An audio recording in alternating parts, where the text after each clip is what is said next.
ആരോഗ്യരംഗത്തെ കേന്ദ്രാവിഷ്കൃത പദ്ധതികളിൽ കഴിഞ്ഞ സാമ്പത്തിക വർഷത്തിൽ കേരളത്തിന് തരാനുള്ള മുഴുവൻ തുകയും അനുവദിച്ചു എന്ന തരത്തിലുള്ള പ്രസ്താവന വസ്തുതകൾക്ക് നിരക്കുന്നതല്ലെന്ന് മന്ത്രി വീണ ജോർജ്.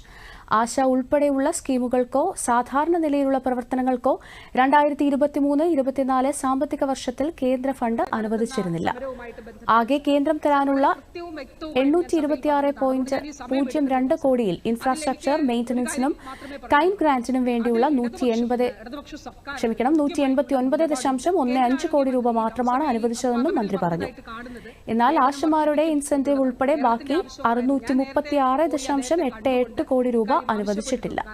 ഇത് സംബന്ധിച്ച് യൂട്ടിലൈസേഷൻ സർട്ടിഫിക്കറ്റ് നേരത്തെ കേന്ദ്രത്തിന് അയച്ചു കൊടുത്തിരുന്നുവെന്നും മന്ത്രി പറഞ്ഞു. ഇത് കേരളത്തിന് ഇതുവരെ ഈ വർഷങ്ങളിൽ കേന്ദ്രം നൽകിയിട്ടുള്ള NHM-ന് അനുവദിച്ച തുകയാണ് സർ. 2023-ൽ ക്യാഷ് ഗ്രാന്റ് 0 ആണ് സർ. അത് ഉൾപ്പെടെയുള്ള കാര്യമാണ് ഞാൻ പറഞ്ഞതിന്റെ അത് ശരിയാണ്. അത് ഒരിക്കൽ കൂടി പറയുകയും ടേബിൾ ചെയ്യുകയും ചെയ്യുന്നു സർ.